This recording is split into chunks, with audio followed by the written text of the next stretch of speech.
Good evening, motherfuckers and motherfuckers. This is your host, Young Dolemite, of the Too Much Game Podcast. Sitting here with the super producer, Ben Ready. Yes, sir. And my son, Deuce, over here. Say what's up, Deuce. Hello. How was your week, Ben Ready? Wonderful, man. Wonderful. Can't complain. It's another day in life. How about yours? My shit was cool. Basically trying to catch up on sleep. You know, we had the event with the Cat vs. Dog podcast with the day party from 88th and 11 Mile. It was going up. It was a beautiful situation. Everybody did very well. Yep. Very well. Yeah, man. You know, shout out to No Rules and AC for showing up, showing support. Had a real good turnout and all that. I wasn't expecting to have to go to work directly after that shit, though. Hey, man, that's what you got to do, man, when you build it from the ground up, man. That nigga's 24/7. Literally. 100% grind mode. But yeah, man, like that shit was cool. So, you know, for the most part, spent the week trying to sleep. You know, trying to get caught up and pay my sleep debt. Deuce over here, my hype man right now. He's confirming all the details of everything. But yeah, outside of that, it was a cool week. How was your week, Deuce? Good. It was good? Yep. What you do this week? Playing Grand Theft Auto 5. Play Grand Theft Auto 5? Yep. That's good. I appreciate your input, Deuce. But, you know, today's episode is entitled, and luckily, shit, we ain't even had no Wi-Fi, so we ain't even live on this shit. Yep. I ain't even write the shit. Yep. It's the silver lining freestyle. Yes. Thank you, Deuce. With the hype man, Deuce. Extra hype, doing his job thoroughly. But you know, it's basically an idea that, you know, a lot of times with, you know, the today's climate of mental health, you know, a lot of motherfuckers committing suicide and talking about depression and having to go to therapy and, you know, just a lot of that conversation. The reason I entitled it Silver Lining is because a lot of times, you know, when you think about the problems that you're going through, a lot of times you feel like it's just you. Yep. A lot of motherfuckers feel like they alone in the world, right, when they're having problems. And it's not always the case. Like, I was watching a Mike Epps special kind of loosely. He got a new special on Netflix. I think it's called like Only One Mike. Mm-hmm. And he had a little scheme on there where he had said some shit like, you know, they had a robbery, and they was like, everybody throw your problems on the ground. So everybody threw their fucking problems on the ground. Mm-hmm. And then when it was over, he said, nigga, somebody done picked my fucking problems up and ran off with them motherfuckers. Yeah, I seen that. That was pretty. Hey, for real, because you never know who shit is worse than yours. You know exactly. I mean? You know, because like on the way to the event, I drove past Skid Row because the event was downtown. So on the way getting off the freeway, I rode past Skid Row, and I'm just looking like, this motherfuckers out here doing pretty all right in their life, and they killing themselves.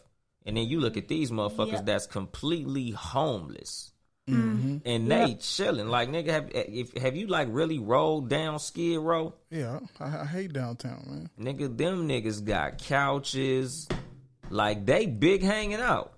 As miserable as it is, like the thought of actual homelessness, they big chilling.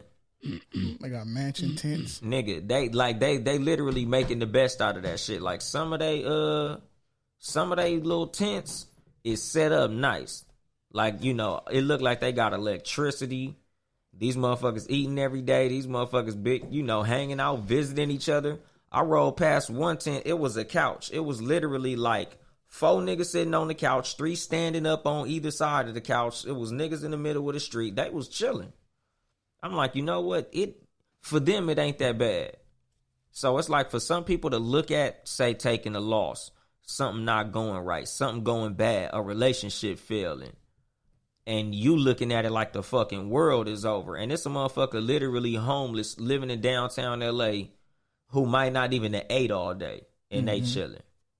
Like, a lot of times, especially like if you can hear my fucking voice, you probably in the United States of America, somewhere with access to the internet. A lot of motherfuckers ain't got that.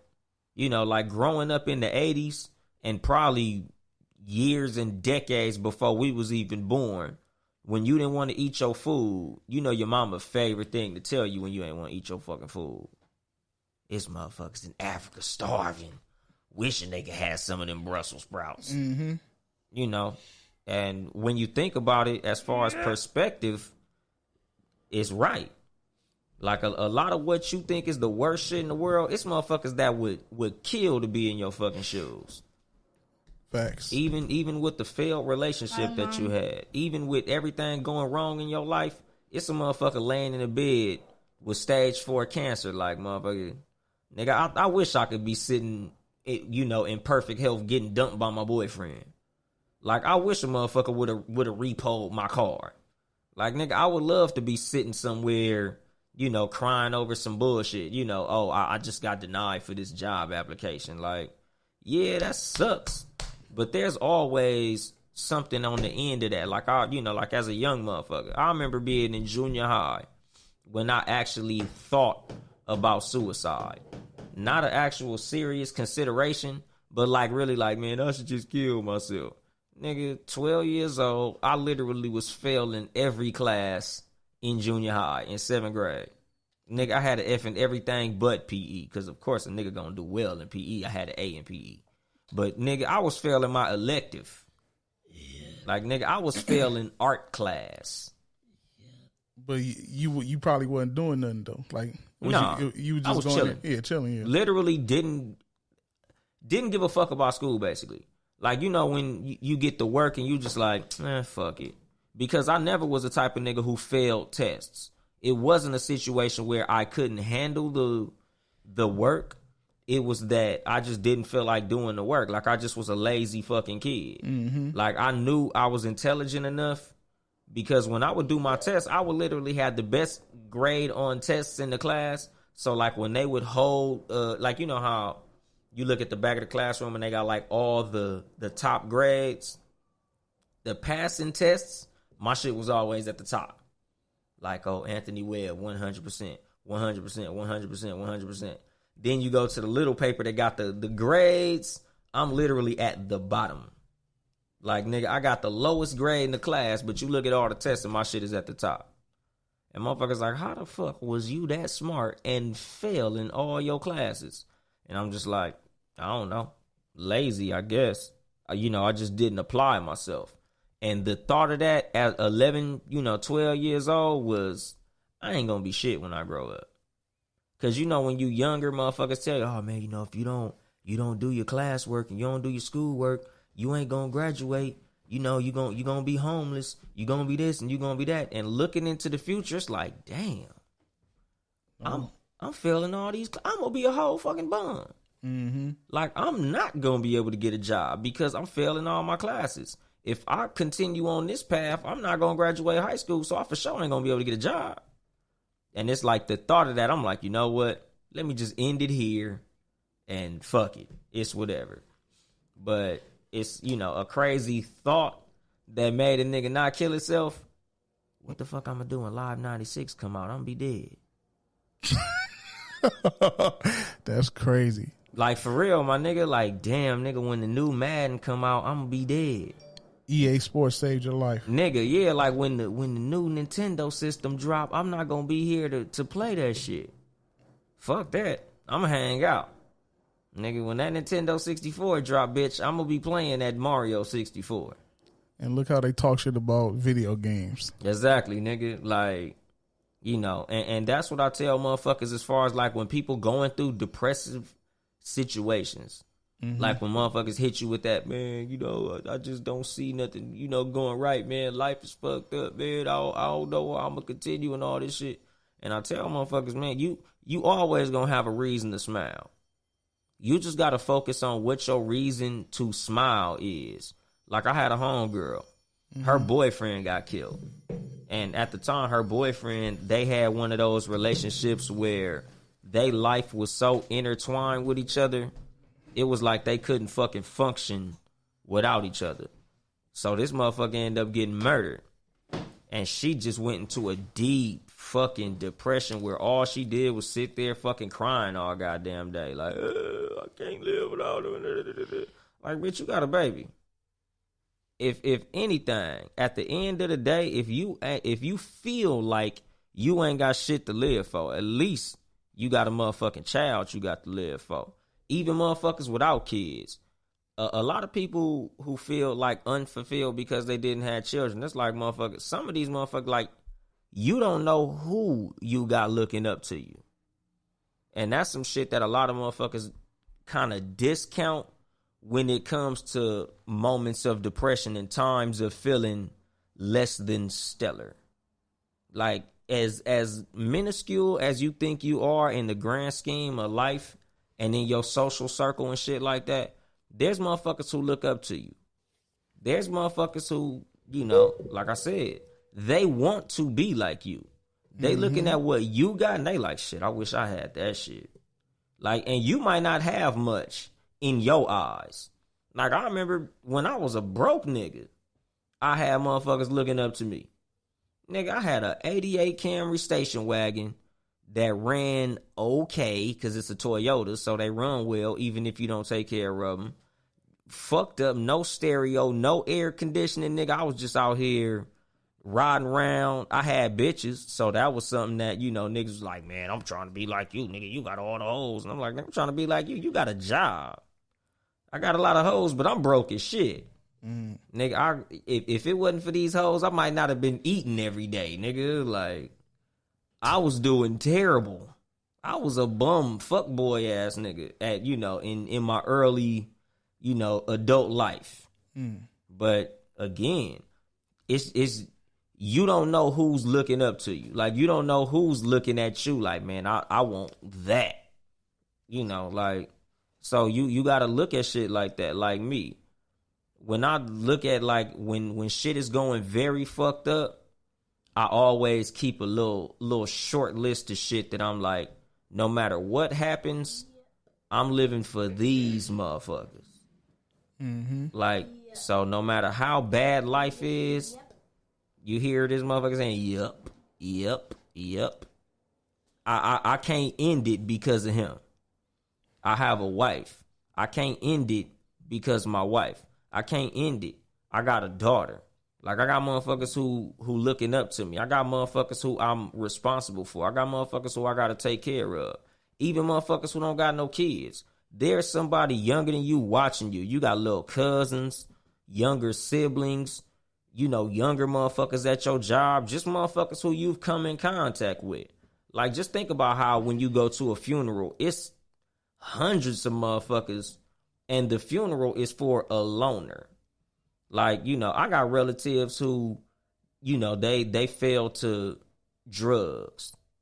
You know, so the way their lifestyle was, it's just like, you know, it's, hypothetically from the outside looking in, it's like, say, a crackhead's funeral. But it's thousands of motherfuckers there. Like, damn, I ain't know all these motherfuckers knew Quirky like that. Right. And you like, damn, you know, it's a gang of motherfuckers here. People crying and all, you know, and from the outside looking in, you looking at it like, this nigga's just a crackhead. Even the people who, you know, like I said, you in your own personal mind, you feeling like, oh man, I'm just a garbage truck driver, or I'm just a forklift operator, or I just flip burgers at Wendy's. Yeah, that's true. But you got a lot of people who love you.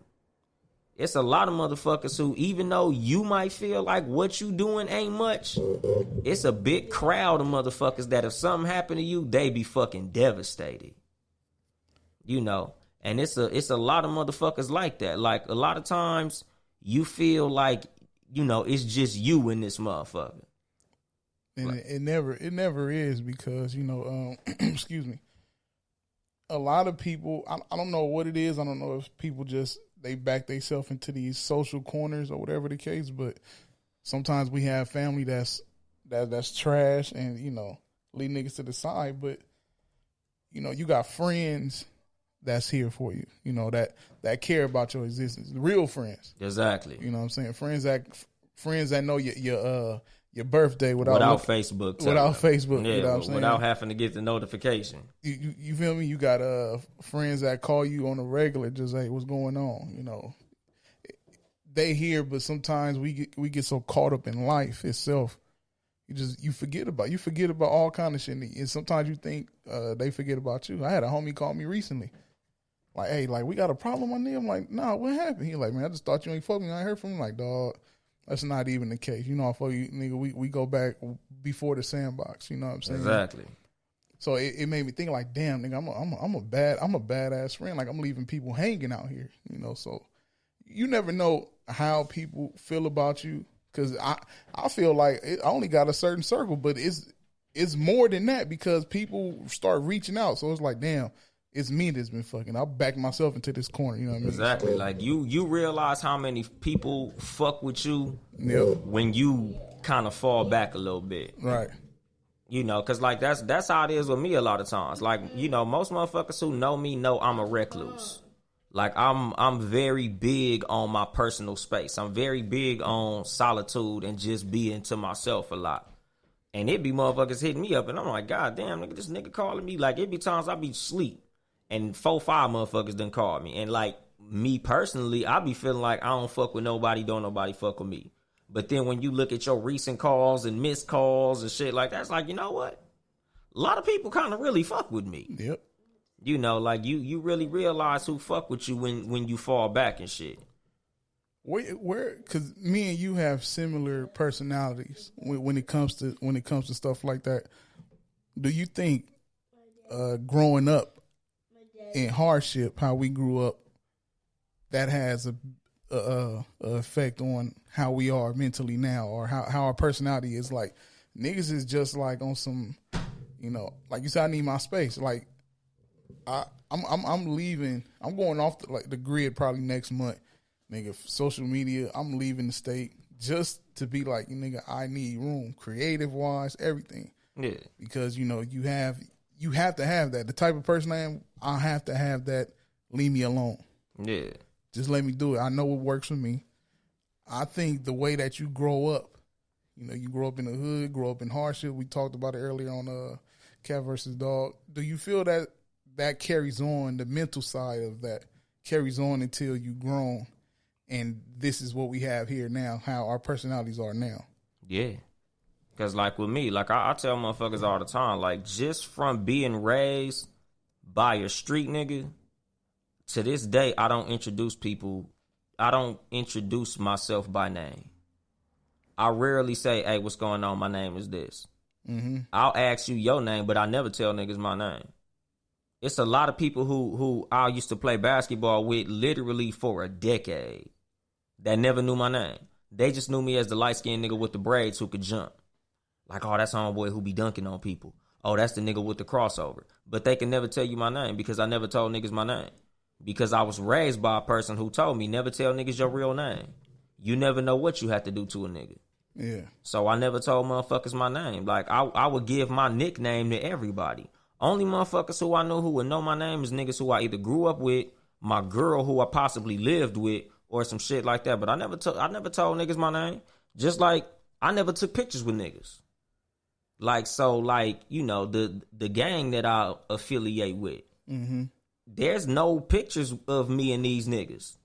There'd be 1,000 pictures of all the homies, and I wouldn't be in none of the pictures, but I was there. And I tell niggas all the time, like, oh, cuz, you from Whoop-de-Whoop? Like, yeah. I see pictures of niggas all the time. You ain't never in the picture. Trust me, I'm there. You know, like I tell motherfuckers, like when it comes to my gang affiliation, don't ask who I know. Ask who know me. Ask them niggas who I am. They know who I am. I can go to the hood, leave my car running with the door open and walk away and ain't nobody gonna touch it. But I don't take pictures with niggas, so there's no proof of me being around. Because when it comes to indictments and things of that nature, you know, you want to get indicted, be in a picture with 30 niggas throwing up gang signs. You know, if something happens, somebody catch a body, somebody do some dumb shit. It's just like the Bobby Shmurda situation. You know, them motherfuckers go to social media and see 6 pictures of you with these niggas. Okay, who's he? Who's that one? So I've always been standoffish with people. I've never really been the type of motherfucker to trust people because of how I was raised.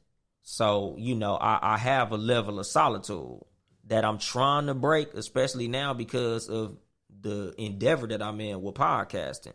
I got to be more public. I got to be more of a people person. I got to start introducing myself. I got to start putting my name and my face out there so motherfuckers know who I am, so they could consume the content that I put out. But I'm still trying to work myself into this shit.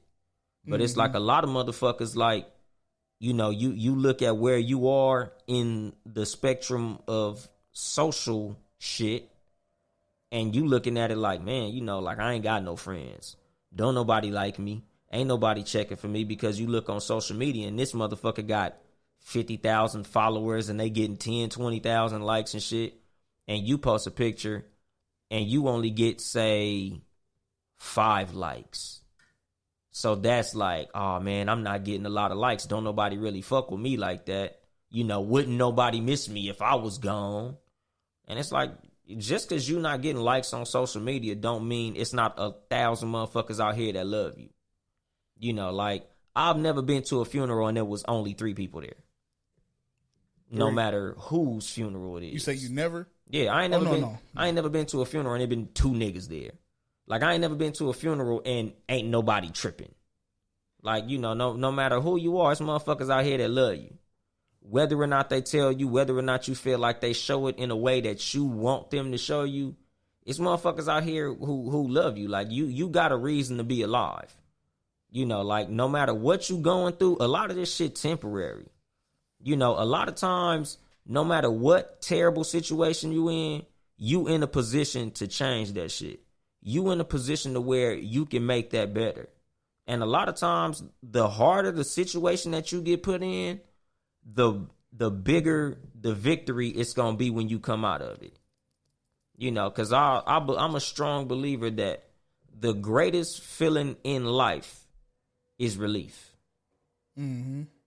Like, the worst pain you've ever felt, the greatest feeling in the world was the relief from that pain. Like, the worst shit that ever happened to you, the best feeling in the world was overcoming that shit. Like, the worst breakup you had, the best feeling was that relationship after that terrible breakup. That's the reason a lot of times motherfuckers could trick people into that rebound relationship. Because when you going through that terrible downturn of how bad you feel with that last motherfucker, that next motherfucker is like Prince fucking Charming. It's just like, say, you ain't ate in 3 days. Mm-hmm. If I throw you a fucking hot dog, nigga, do you know how delicious that shit gonna be? Like, nigga, when you going through terrible shit, it sucks. But the feeling of coming out of that shit is fantastic. It's like sometimes it's almost worth you going through that bullshit to get that great feeling of coming out of that shit. You know, like I would say a lot on this show. That's why rappers brag so much about having the terrible background. Motherfuckers love to tell you how, oh man, when I was little, they told me I wasn't gonna be shit. Oh, I'm from this neighborhood, you know, empty refrigerator. We was on the county. We was knocking rats and roaches out the cereal box. Like, that's letting the motherfucker know that you strong enough to come up out of that shit. And, you know, a lot of times, like I be telling motherfuckers, it ain't that these niggas is no stronger than nobody. Because the human spirit in general is strong enough to come up out of a fucked up circumstance. Mm-hmm. You know, it's no matter who you are. If you get put into some bullshit, it's just human nature to get up out of that shit. You know, and it's also some motherfuckers' nature to feel down on themselves when shit is not going right. Especially when shit is consecutively not going right. You know, like, I got turned down for this. I got turned down for this. I got turned down for this. It just feel like the shit ain't never gonna work. But when you looking at motherfuckers like just say a Bill Gates or, you know, somebody of that stature, a lot of these motherfuckers got told no a lot more than you got told no. When you look at successful rappers, these motherfuckers got told no a lot more than you got told no. entrepreneurs as well. Any motherfucker who ever succeeded heard the word no more than a lot of us even want to fucking imagine. But, you know, you got to persevere. You know, a lot of times what makes a story great is how bad shit was before it got good. So when you going through fucked up shit, you just got to keep that shit in mind. Because like me personally, when shit is going fucked up, all I think about is, man, when I come out of this shit, it's finna be so fucking dope. Like, nigga, I can't fucking wait. Like, nigga, when a motherfucker looking at them bills, and then you looking at that check, and you like, damn, these bills a lot bigger than this check, dog. It's like, you know, you can't wait for that motherfucking breakthrough. And a lot of times you don't even see the motherfucker coming. You like, I don't know how the fuck I'm gonna pay these motherfucking bills. I don't know how the fuck this gonna happen. But a lot of times shit just happens. You know, because I'm not a fucking Christian. But I do believe God ain't gonna put nothing on you that you can't handle. You know, a lot of times it's shit that you go through where you don't know how the fuck you gonna come out that motherfucking storm, but you come out of that shit. You know, a lot of motherfuckers done been through worse shit than what you going through, but they get through that shit. Yeah, nigga, shit. I used to think when I used to think like, nigga, when my mom's passed, I'm like, nigga, I'm gonna lose it.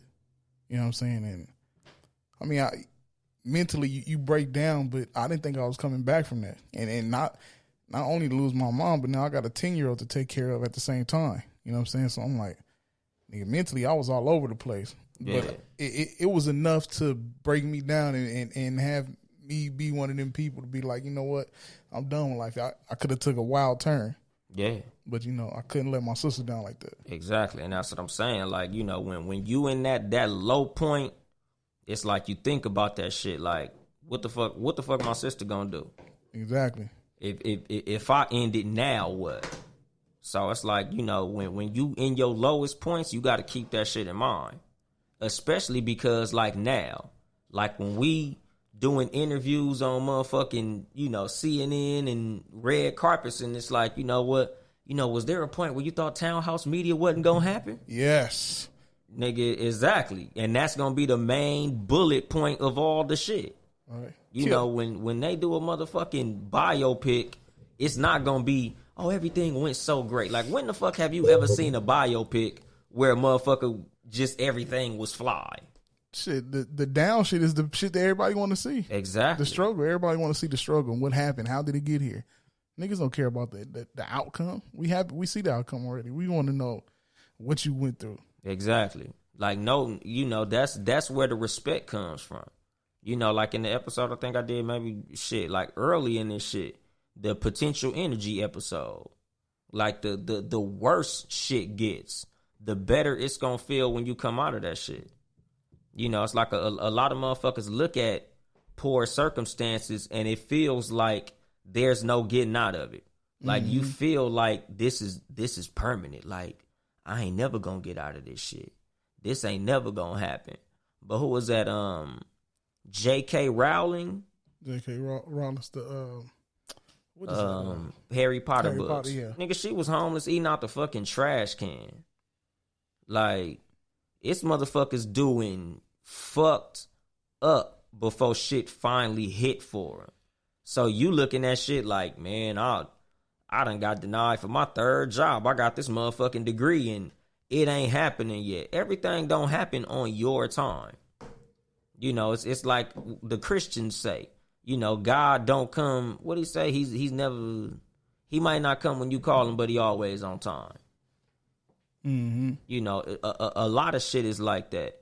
Just because some shit don't happen when you want that shit to happen, don't mean it ain't gonna happen. And sometimes the shit might not happen how you want it to happen. It might happen better. Nigga, what you thought you was gonna do in life might not be what you end up doing. You know, nigga, like Michael Jordan probably thought he was gonna be a baseball player. You know, a lot of motherfuckers who thought they was gonna do something, like Dave East probably thought he was gonna be in the NBA. Mm-hmm. You know, a lot of motherfuckers thought that they was gonna be a whole different lane than what they went into. Nipsey Hussle probably thought he was gonna die a gang member. You know, Malcolm X probably thought that he was gonna die in the street. A lot of motherfuckers was at one point and they aim was somewhere, and you know, shit'll happen for you. But you always got to keep that shit in mind. You know, you might be digging for gold and find platinum, but you just got to keep on motherfucking digging. You know, that's how life work a lot of times. You know, it ain't about what's going on. It's about where you headed. And sometimes, you know, as long as you keep on pushing, you'll end up somewhere, whether or not you was aiming for that shit. But it'll always be better when shit is going fucked up. Like, you know, a lot of times when shit is going negative for me, I'm always just like, well, it ain't nowhere to go but up from here. You know, shit going fucked up, but can't get no worse than this. And I just stay optimistic about that shit.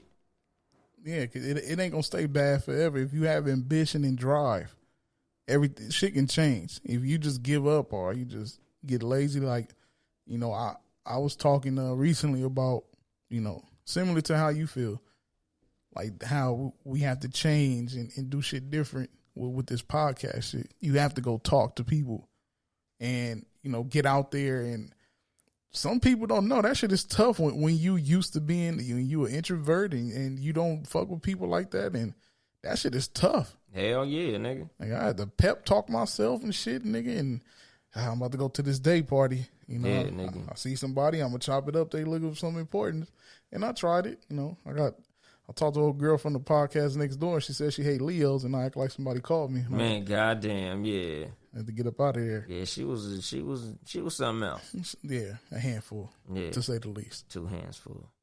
But shit, nigga, like 3. Yeah, a lot of that shit was one of them situations. Like, nigga, I was the motherfucker with the microphone in my hand with them bright ass lights in my face.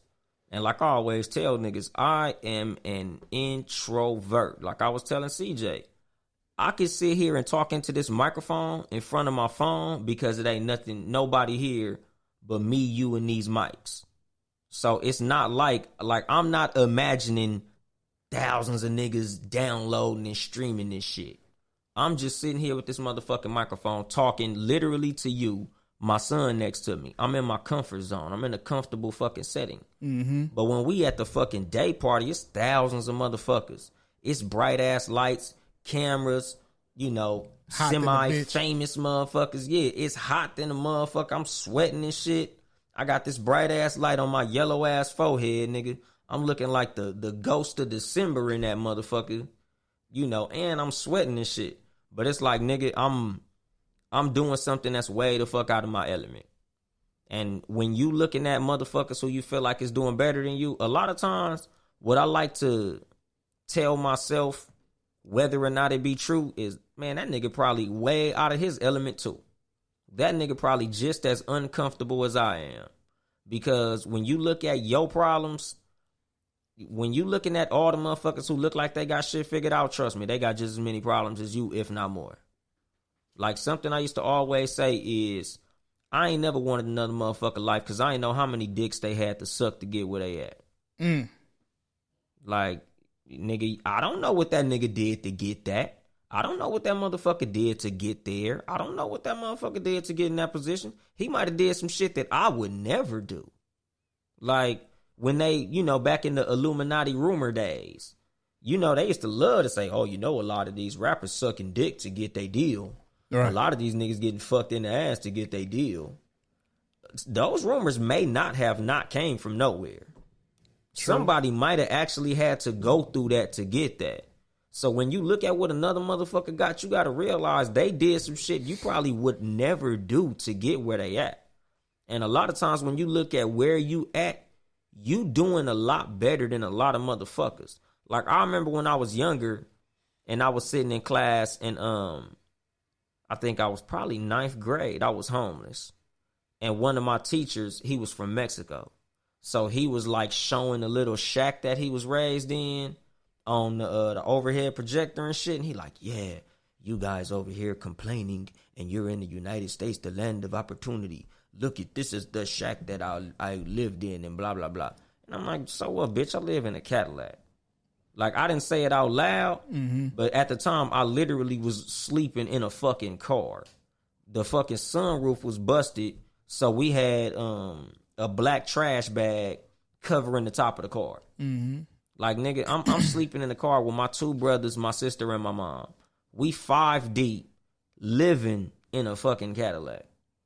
Like, nigga, don't try to out-problem the class, because you don't know what the fuck we out here going through, nigga. You know, and I'm sure most of my classmates were doing far better than me. Like, the high school that I went to was in an okay area, but I was homeless. So I'm like, nigga, I'm going through it. But like the joke that Dave Chappelle told about Anthony Bourdain killing himself. Like, nigga, you was literally at the pinnacle of human existence practically. Like, you, for a living, you ate delicious meals with famous people every single day. You were the chef to the stars. Everybody liked you. What the fuck will make you end it? And then he told the story of his partner, the urban genius. He did well in school, and he got to a high point in the life of a motherfucker from the ghetto, and he went right back down into the fucking toilet. And he said this motherfucker never committed or never considered killing himself. Nigga, I tried to convince him to kill himself. That shit was funny as fuck. Exactly, nigga. But it's like, that's how I look at shit in general when it comes to things like that. Like, nigga, it's motherfuckers that's this high up killing themselves. They mental fortitude is that fucking weak that you would kill yourself because you probably went from 1,000 to 999. And it's a motherfucker at 2 that is so happy to see 3, he's ecstatic. Like, nigga, have you ever gave a homeless motherfucker $20? I don't think 20. I for sure 10 though. Cause, nigga, like, the look on a homeless motherfucker face when you get him a dub is like, oh man, thank you. Like, you made they whole fucking month. Like, nigga, a dub, you know what I could do with this shit? Nigga, if I get a paycheck under $1,300, I swear to God, I'll be pissed. Nigga, 1 week. If my check is under $1,300, nigga, ask my wife, nigga, I'll be frustrated. This nigga, I gave him $20 motherfucking dollars, and you'd have swore to God he won the fucking lottery. And I look, you know, that shit always brings me perspective. Like, nigga, how the fuck am I gonna sit up here and be pissed off about a $1,300 motherfucking check? And I gave this nigga literally 1% of that, and he's ecstatic. Like, what kind of shit is that? You know, like, a lot of times, like, I be having to check myself. You know, like the last episode, nigga, I be having to check my fucking ego sometimes. Like, nigga, who the fuck am I to be pissed off about getting the type of money that this motherfucker's out here dying behind? Like, nigga, a liquor store robbery, you might only really get about, if that, 1,100. And I'm over here pissed off that I got paid 1,100 for sitting on my ass with a steering wheel in my hand. You know, like, a lot of motherfuckers, we get fucked up when circumstances ain't going our way. You know, shit is going a way that we didn't expect. And it's, you know, for the negative, and we like, man, this is bullshit. Fuck this shit. And we start thinking the worst of the worst. You know, because I look at suicide as like literally the worst shit you can do. And, you know, 50 Cent said, death is easy, but life is hard. And a lot of times, you know, that's how you feel. But I feel like suicide is probably the most selfish shit in the world. Because at the end of the day, suicide is selfish. Oh yeah, without a doubt. You don't care about your family. Dying by your choice is selfish. You jumping off of something and whatever the case, like, that's selfish as fuck. Because you don't care how your family gonna feel. You won't feel are they set up to where if that happened they'll be cool? Or you just, oh man, fuck it, life is hard. I'm ready to jump off and end it. Nah, that shit is whack as fuck. Exactly. You can't come back from that. And then, you know, I think psychological, or it starts I was reading something or watching something. It said like suicide starts like it's never the first suicide in the family. You know what I'm saying? So it could start a string of suicides down the line. You know what I'm saying? So that's nuts. Yeah, exactly. You know, it's some deep fucking shit. And I'm like, I honestly think everybody at some point in life thought about suicide. You know, whether or not you tried to actually go through with it or the thought was a serious thought, like, you know, everybody who go through a depression be like, man, fuck this shit. I should just end it all. But, you know, it's that mental fortitude that you got to have to tell your motherfucking ass to keep going. You know, like suicide is the worst fucking shit you could do. You know, like it's some bullshit. You know, like I be, whenever I hear about a motherfucker committing suicide, like I really be wanting to know, like, man, what the fuck was really going through this motherfucker's mind? A lot of times suicide is revenge. You know that? Like, I watched a video of a nigga who girl dumped him and he blew his brains out right in front of her. I'm like, was that the one elevator? Like, yeah. Yeah. That nigga, like it's never that serious. Yeah. You know, because the thing is, nigga, the best revenge is success. Like, nigga, as much as she probably was fucked up about you killing yourself, she probably bouncing on another nigga dick right now. You know, on the way there, she probably was calling nigga on the way up the elevator. Charles, do you know this motherfucker just killed himself? I just heard a gunshot. I think that nigga blew his damn brains out. Open the door. I'll be there at 3. Like, motherfucker, you know, the motherfucker who you doing it about ain't thinking about your ass. And a lot of times that might be why you doing it, because you feel like a motherfucker don't care and you feel like don't nobody care. But it's motherfuckers who really care. Mm-hmm. And that's what I always try to focus on in my life, period. You know, like, I know no matter what the fuck happens, it's at least 3 motherfuckers who don't want me out of here. And that's enough to keep me going. Like, nigga, no matter how bad it get in my life, mm-hmm. I know it's somebody who love a nigga. And I gotta keep on going, at least for them. You know, if not for nobody else. If not even for me. Cause like I used to always think, you know, just as a little kid, like, man, what if something happened to my mama? Mm-hmm. And as a kid, not as an adult, like just, you know, like, damn, nigga, we gonna be fucked up. I'm 12. You know, because I used to always just think about shit like that as a little kid. Like, man, that would be fucked up. And the crazy thing about a lot of people who, like, be going through depressed states, I always think about that shit with them.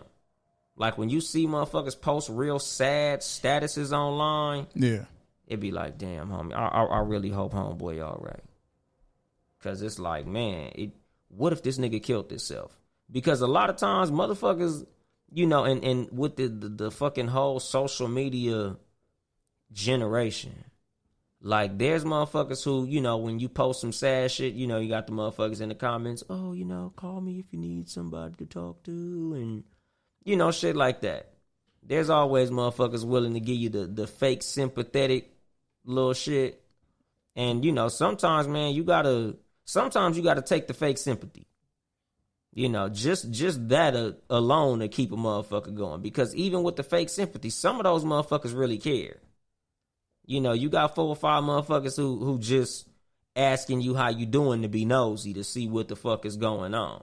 But you also got another group of motherfuckers who really don't want nothing to happen to you. You know, and those motherfuckers you got to focus on, because like I tell niggas, it ain't about the motherfucker who got 10 million followers.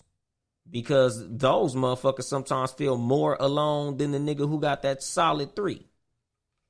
You know, I tell niggas all the time, like, nigga, as long as I got the 4 or 5 motherfuckers in my life who I know really fuck with me, I don't need 5 million people to fuck with me. That's all that matter. Like, nigga, I got this little small circle of niggas, to me, is bigger than you having 5,000 fake motherfuckers around you. Mm-hmm. You know, because like they say, man, motherfuckers get money and the first thing they buy is homeboys. you got all these fake motherfuckers around you who don't even really fuck with you. They only fucking with you because of the value that you provide to them, whether it be monetary or clout. Like Floyd Mayweather, you know, various celebrities, entertainers, and social media influencers. Like, you got all these new motherfuckers following you and trying to attach themselves to you because that's going to bring them social equity, basically. And that shit ain't worth shit. You know, a lot of these motherfuckers, you know, you got a million motherfuckers at your funeral fake crying over you. And, you know, like the niggas who, like when Nipsey died, oh, y'all niggas, y'all didn't care till he passed away and all this type of shit. No, man, it's motherfuckers who really got love for niggas out here. Mm-hmm. You know, because don't nobody never say that shit. Niggas didn't say that when your auntie died. Motherfuckers didn't say, oh, the only reason these niggas at this funeral. Like, no, motherfucker. Like, people really love motherfuckers out here. Because even when a celebrity has, like, the small little family gathering, it's enough motherfuckers that really got love for you that, you know, they gonna show up about you. You know, so, like, when I think about negative shit, I always think about that silver lining outside of monetary success, which a lot of motherfuckers is trying to get in their life. You know, the most important thing in your life is the couple of motherfuckers that really love you. Mm-hmm. It ain't got to be 10 million motherfuckers. It could literally be 3. It could just be you, your little brother, and your uncle and shit. And those are the motherfuckers who you should be still pushing for. Whether you become a fucking rich multi-motherfucking millionaire or just a motherfucker who they see every Thanksgiving. Like, you know, it's always somebody out here that love your motherfucking ass. Whether you feel like you an ain't shit motherfucker or not. You know, because I've had times like that in my adult life where it just was like, man, fuck this shit. Like, you know, I'll be better off gone. A lot of motherfuckers be feeling like that. Whether they admit it or not, whether they say it out loud or not. A lot of motherfuckers, you know, you have those low times in your life where it feel like shit just ain't fucking worth it. You know, but like I always keep in mind, like, you know, like these motherfucking tattoo on my hand and shit. Like, it's always a motherfucker who I'm here for outside of myself. Like, when I go to work and I'm having one of them long, hard work days where I'm like, man, fuck this shit. I want to quit. Fuck this bitch ass job. Like, I just want to chill, eat ice cream, and play Grand Theft Auto all motherfucking day. But it's like, I can't. Because this little nigga can't afford to do that if I'm somewhere bullshitting. You know, like, a lot of times in life, it's some shit that you're going through it, and it feels like it's the worst shit in the world. But it's like, dude, it's going to feel fantastic when you come up out of that shit. You know, you got to look at the other motherfuckers in your life that benefit from you doing well. Because there's a lot of motherfuckers that honestly just want to see you do well. Like, it's motherfuckers who I'm just rooting for from afar. It's niggas who, it's nothing that they going to provide to me, but I just want to see them do well. Like, you know, friends from high school, you know, motherfuckers who you see on Facebook and shit. Oh, like, yeah. you got a homeboy, he got like a little, he rapping, and you just like, man, I hope this nigga get on. Nigga, I ain't even spoke to this nigga. I don't barely even comment on this shit. But I just hope he does well. You know, it's motherfuckers rooting for you in secret. And that's true, too. And that's true. That's who you got to keep on motherfucking grinding for. It's a lot of motherfuckers who I'll run into, like, nigga, when I was at the hood day. And homies from the turf was like, man, nigga, I be seeing your little TV show on Facebook, man. That shit dope as a motherfucker, man. I be tuning in. I'm like, what? How the fuck you know I'm you know, I got a motherfucking podcast? Like, these niggas don't even know what a podcast is. They just know I got some shit where I got a microphone and I be talking with a camera in front of me. But, you know, it's motherfuckers, you know, good fucking feedback.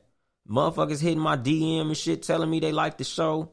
Lawyers from out of state and computer programmers and all types of motherfuckers like, yeah, man, that little episode you did was whoop-de-whoop-de-whoop. And I'm like, damn, I didn't know this many niggas was fucking with the show. And that's beyond motherfuckers who are content creators. Just motherfuckers who work. It's a motherfucker at your job who's rooting for you.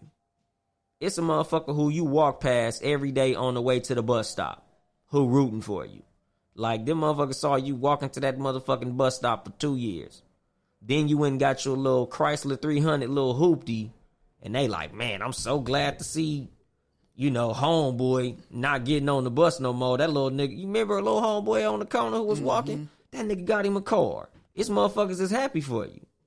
You know, so it's like, you got to keep on pushing. Because there's motherfuckers out here that really want to see you do well. Oh, yeah. Without You a know, doubt. yeah, you know, it's like a lot of times we look at life like we the star of a motherfucking movie. And the thing is, even when you the star of the movie, it's somebody who you got to entertain. You know, like me, I'm the star of my movie, but I got characters who I got to look out for. Supporting cast. Exactly. You know, Co-stars. Exactly. You know, so it's motherfuckers who you got to push for to make this shit work. You know, so you can't just end it when shit don't go your fucking way. Just like when you have an endeavor that you go into. Like, if you do music, or if you do podcasting, or if you consider yourself to be an actor, or you provide a service, like, you can't fucking quit just because motherfuckers telling you no. Because every motherfucker who you see successful, it's rare a motherfucker tell you, man, first thing I jumped into worked. You know, I just went and applied, I got hired, and now I'm rich. Oh, I just, you know, had this little idea and everything went perfectly. No, that doesn't fucking happen. Everybody went through some shit. A lot of times, like, nigga, like when you'll watch, like, say, Unsung or some biopic of a motherfucker, it's like, damn, this nigga had a fucked up life. Mm-hmm. Damn, this I ain't even know this motherfucker was homeless. I ain't know this nigga was eating out the trash can. Damn, I ain't know that nigga uncle raped him. Like, there's some niggas going through some terrible shit, way worse than what the fuck you going through, and they're doing well. You know, everybody got their motherfucking journey. You know, a lot of motherfuckers, you feel like you got to jump through all these motherfucking hurdles. But it's just like when you watch, like, NBA Classic, and you looking at how hard it was for you to play basketball, and you not realizing these niggas did everything you doing in Chuck Taylors. Mm-hmm. Like, nigga, these niggas did, you know, these niggas went through everything you went through and worse. And they was happy about the shit, and you crying. Feet fucked up in them cardboards. Nigga. Exactly, nigga. Like, nigga, when I think about how fucked up life is for me, I think there was a slave who literally woke up and went to sleep to work for another motherfucker for free. And I'm over here complaining about some shit that I'm getting paid for. Like, I'm complaining and I got 1,000 motherfucking reasons to be happy. Like, it's a motherfucker somewhere in, you know, a third world motherfucking country who ain't ate in 3 fucking days. And I'm fucking complaining. Like, nigga, it could always motherfucking be worse. Like, no matter what fucking black cloud you got over your motherfucking head, it's a silver fucking lining around that shit. Like, nigga, you literally live in the land of opportunity. No matter how bad shit is going, it could always motherfucking get better. Like, no matter how fucked up shit is for you, there's a motherfucker who's, they in a worse circumstance and they happy for it. Mm-hmm. Like me and my homeboys, nigga, you included. We reminisce on the times where as much shit as we got going on, as happy as we are with what we got going on, we think about times where we had a lot less and we was a lot happier. This is true. Like, nigga, me and my homeboys talk about that shit all the time. Like, nigga, remember when we was broke? We didn't have shit. All we had was a big-ass gallon of Tampico, some joysticks, and we was sitting there playing Madden in a motherfucking bedroom, nigga, having the time of our fucking life. Like, the boring days of being broke was fun because we had each other. Like, nigga, that's literally all niggas had growing up. Mm-hmm. Like, each other's motherfucking company. But it's like, nigga, when you get to a certain status in life, it's like you can't appreciate that shit no more. And I always try to keep that shit in mind. You know, one of my most recent gripes, and it sounds fun, it's stupid as fuck. I was like, man, I hate that I got a credit card. Exactly. I said, I liked it better without a credit card. Well, this shit is ridiculous because at the end of the day, you still got to keep paying that motherfucker off. Exactly. At the end of the month or however this shit go. Like, nah. I liked it better when my credit was fucked up and I couldn't get a credit card. Exactly. Nigga, I literally be saying, I wish I didn't graduate high school. Because I wouldn't have been able to go to DeVry. I owe DeVry at least 20-something thousand more dollars. If it wasn't for that goddamn diploma, I wouldn't owe DeVry this $20,000. Nigga, I owe these niggas 20 fucking bands, and I ain't got no fucking degree. Nigga, I owe these niggas 20 motherfucking thousand. I don't remember shit I learned at that motherfucker. Only thing I got to show for that fucking degree was like some little fake electrical kit, and I don't know how to use it because I didn't finish that class. Like, nigga, my house. Mm-hmm. I'm complaining about all the shit that's going on in my house. I'm a fucking homeowner. Like, I should be ecstatic at the fact that from the circumstances that I came from, I'm able to own a fucking home. Like, my kids got a front and backyard, all the toys they can motherfucking play with. They eat every motherfucking day. They will never know nothing about homeless. They ain't never gonna eat a fucking syrup sandwich. They ain't never gonna have to eat fucking top ramen. They ain't never gonna have to pop the refrigerator open and there's literally nothing in there. They ain't gonna know nothing about that shit. I really should have nothing to ever fucking complain about. But it's just human fucking nature. You know, shit go funky. Your brain just says, oh, poor me. And you have a fucking pity party. But shit, nigga, a lot of motherfuckers have been been through way worse motherfucking circumstances. Oh, yeah. Like, nigga, I've literally been homeless for a great long period of, nigga, years where I did not have a fucking address. Like, I remember in junior high school, remember in the days of getting phone numbers? Cute bitch. Oh, what's your phone number? Uh-huh. I ain't got a phone. What do you mean you ain't got a phone? Don't got a phone. How you don't got a phone? Don't got a phone. Bitch, you don't see these Payless shoes I got on?